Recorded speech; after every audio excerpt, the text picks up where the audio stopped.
ఆహ్వానించదగ్గ విషయం, మనందరం కూడా అప్రిషియేట్ చేయాల్సిన విషయం. ఇక అదేవిధంగా నడిగడ్డ నుంచే కొత్త పార్టీ పెడతా, ఎంపీటీసీ జడ్పీటీసీ ఎన్నికల్లో పోటీ చేస్తా కల్వకుంట్ల కవిత సంచలన వ్యాఖ్యలైతే చేశారు. జోగులాంబ గద్వాల నుంచే తాను కొత్త పార్టీ పెడతానని తెలంగాణ జాగృతి అధ్యక్షురాలు కవిత అన్నారు. జోగులాంబలో రైతు సంఘర్షణ సభలో మాట్లాడిన ఆమె తన ప్రతి కార్యక్రమాన్ని గద్వాల నుంచే ప్రారంభిస్తామని చెప్పారు. ఎంపీటీసీ జడ్పీటీసీ ఎన్నికల్లో పోటీ చేసి సత్తా చాటుతామన్నారు. ప్రతి మండలంలో అభ్యర్థిని బరిలో దింపుతామన్నారు కవిత. నడిగడ్డ ప్రజలు నిజాయితీ ప్రజలని కవిత చెప్పారు. ఆడవాళ్లు లేనిదే వ్యవసాయం ముందుకు సాగదని, వారం రోజుల్లో సీడ్ పత్తి బకాయిలు చెల్లించాలని కవిత డిమాండ్ చేశారు. నడిగడ్డను బీఆర్ఎస్ మోసం చేసిందని, కృష్ణా తుంగభద్ర నదులున్న నడిగడ్డకు నీళ్లు రావడం లేదని విమర్శించారు. అత్త అల్లుడు తప్ప ఇక్కడ కొత్త లీడర్లు లేరా అని కవిత ప్రశ్నించారు. ప్రభుత్వం ఇచ్చిన 2500 హామీ ఎక్కడికి పోయిందని ప్రశ్నించారు. రైతన్నల కోసం జాగృతి పోరాడుతుందని చెప్పారు కవిత అస్త్రశస్త్రాలు సిద్ధం చేసుకుంటున్నారు. మరి బీఆర్ఎస్కి ఇది ఎంత మేర లాస్ చేకూరుస్తుందో మనమైతే చూడాలి. కానీ కవిత పోరైతే మాత్రం బీఆర్ఎస్కి కంటి మీద కునుకులాగా చేస్తుంది. కల్వకుంట్ల కవిత తాను వాగ్దాటి కూడా బాగా ఉంటుంది, బాగా మాట్లాడగలరు. మరి ఆవిడ ప్రవర్తిస్తున్న తీరు ఈ రోజున బీఆర్ఎస్కి కొంత చేటు చేకూర్చే అవకాశం అయితే చాలా స్పష్టంగా కనబడుతుంది. బీఆర్ఎస్లో అన్న కంటే కూడా మరి బాబా హరీష్ రావు మీద మరి ఆవిడ విల్లు ఎక్కిపెట్టినట్టుగా మనకైతే స్పష్టంగా కూడా కనబడుతుంది. చూడాలి మరి ఇది ఎంత దాకా వెళుతుంది అనేది. అయితే కల్వకుంట్ల కవిత కొత్త పార్టీ పెడతాం అయితే చాలా వరకు కన్ఫర్మ్ అయింది. ఎక్కడైనా కూడా ఆవిడ మరి జోగులాంబ గద్వాల జిల్లా ప్రజలు చాలా మంచోళ్ళు, అక్కడి నుంచే మేము స్టార్ట్ చేస్తామని కూడా కల్వకుంట్ల కవిత అయితే చెప్పడం అయితే జరిగింది. చూడాలి మరి నడిగడ్డ నుంచే కొత్త పార్టీ పెడతానని చెప్పి ఆవిడ చెప్పిన మాటని మనమైతే గమనించవచ్చు. ఇక ఏపీలో కల్తీ కలకలం, కల్తీ పాలు తాగి 9 మృతి చెందారు. ఒక్కొక్కరికి 10 లక్షల ఎక్స్గ్రేషియా ప్రకటించారు. రాజమండ్రి ఘటనపై చంద్రబాబు చాలా సీరియస్ అయ్యారు. నరసాపురం వరలక్ష్మి డైరీ నుంచి పాల సరఫరా అయింది. కల్తీ పాల ఘటనపై జగన్ దిగ్భ్రాంతి వ్యక్తం చేశారు. బాధ్యులపై చర్యలు తీసుకోవాలని డిమాండ్ చేశారు. లడ్డూ కల్తీపై నేడు అసెంబ్లీలో చర్చ, ఏపీ కౌన్సిల్లో రచ్చ మరోవైపు ఈ విధంగా ఉందని మనకి తెలుస్తుంది.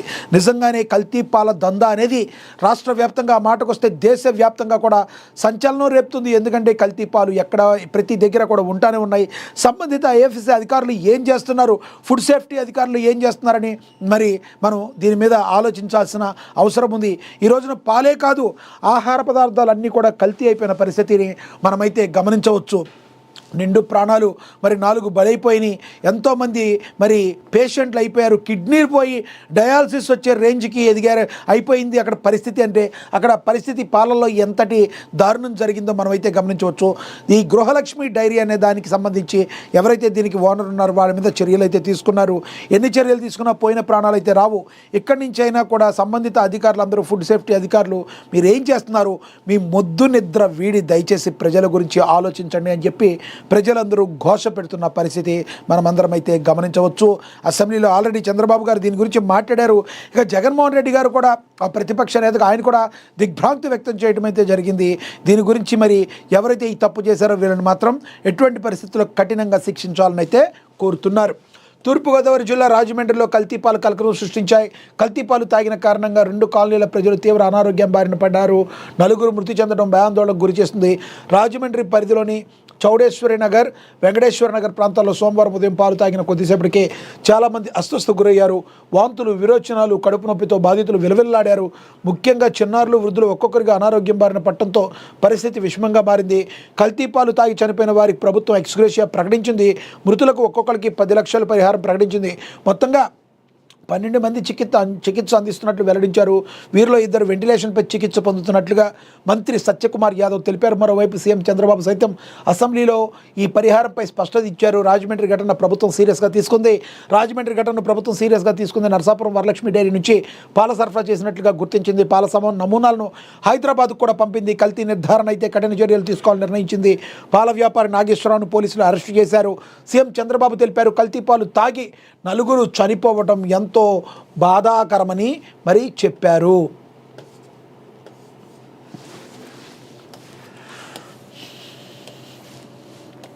కల్తీ పాలు సరఫరా చేసిన వాళ్ళను వదిలిపెట్టేది లేదని హెచ్చరించారు. కల్తీ పాలు తాగి మృతి చెందిన వారి కుటుంబాలకు 10 లక్షల రూపాయల ఆర్థిక సహాయాన్ని అయితే మరి అసెంబ్లీలో ప్రకటించారు. కల్తీ పాల ఘటనపై కూడా జగన్ కూడా చాలా దిగ్భ్రాంతి వ్యక్తం చేశారు. రాజమండ్రిలో కల్తీ పాలు తాగిన 9 మృతి చెందిన ఘటనపై వైసీపీ అధినేత జగన్మోహన్ రెడ్డి స్పందించారు. ఈ ఘటనపై ఆయన తీవ్ర దిగ్భ్రాంతి వ్యక్తం చేశారు. పాలు తాగిన 9 చనిపోవడం తనను తీవ్రంగా కలిచివేసిందన్నారు. మరికొందరు తీవ్ర అస్వస్థకు గురవడం విచారకరమని పేర్కొన్నారు. ఆహార భద్రతపై నిర్లక్ష్యం కారణంగా ప్రజల ప్రాణాలకే ముప్పు ఏర్పడిందన్నారు. ఈ ఘటనపై బాధ్యులైన వారిపై చర్యలు తీసుకోవాలని డిమాండ్ చేశారు. మృతుల కుటుంబాలకు ప్రగాఢ సానుభూతి తెలిపారు. తిరుమల లడ్డు కల్తీపై అసెంబ్లీలో నేడు చర్చ కూడా జరగనుంది. తిరుమల లడ్డు కల్తీని ఈ అంశంపై చర్చించేందుకు కూటమి ప్రభుత్వం కీలక నిర్ణయం తీసుకుంది. లడ్డు కల్తీ విషయంపై చర్చించేందుకు మంగళవారం అసెంబ్లీలో సుదీర్ఘ సమయం కేటాయించాలని నిర్ణయం తీసుకుంది. ఇందుకోసం మంగళవారం ప్రశ్నోత్తరాల తర్వాత 0 అవర్ను రద్దు చేసింది. ఉదయం 10:30 నుంచి మధ్యాహ్నం 2 గంటల వరకు నెయ్యి కల్తీపై చర్చించాలని నిర్ణయించింది. ఈ అంశంపై టీడీపీ, జనసేన, బీజేపీలకు చెందిన 10 మంది ఎమ్మెల్యేలతో మాట్లాడించాలని ప్రభుత్వం భావిస్తుంది. మరోవైపు మండలంలో వైసీపీ సభ్యులు ఇందాపూర్ హెరిటేజ్ డైరీలపై చర్చించాలని పట్టుబట్టారు. 3 రోజులుగా వైసీపీ సభ్యుల ఆందోళన ఫలితంగా కౌన్సిల్ ముందుకైతే సాగడం లేదు. మండలంలో మరి వైసీపీ వాళ్ళు ఉన్నారు కాబట్టి దానికి సంబంధించి ఎలా ఉంది మరి దీని గురించి, కల్తీ నెయ్యి గురించి మరి మాట్లాడుతున్న పరిస్థితికి మరి అసెంబ్లీకి వైసీపీ వాళ్ళు వస్తారా రారా అనేది $1 మిలియన్ ప్రశ్నలు అయితే ప్రజెంట్ అయితే రావడం లేదు. మనందరికైతే తెలుసు ఈ కల్తీ పాల వ్యవహారం మాత్రం తీవ్రంగా కోపోద్రిక్తులై ఉన్నారు అని చెప్పాలి. ముఖ్యమంత్రి చంద్రబాబు కూడా దీన్ని ఎటువంటి పరిస్థితుల్లో ఉపేక్షించేది లేదు. ప్రజల ప్రాణాలతో కూడా మీరు ఈ రకంగా ఆడుకోవద్దని చెప్పడం అయితే జరిగింది. ఇది చూద్దాం. క్రికెట్ మ్యాచ్ చూస్తానంటే జగన్కు టికెట్ తీసుకుంటా ఏపీ మంత్రి నారా లోకేష్ సెటైర్లు వేశారు. మరి ఎందుకంటే దాని గురించి కూడా చూద్దాం.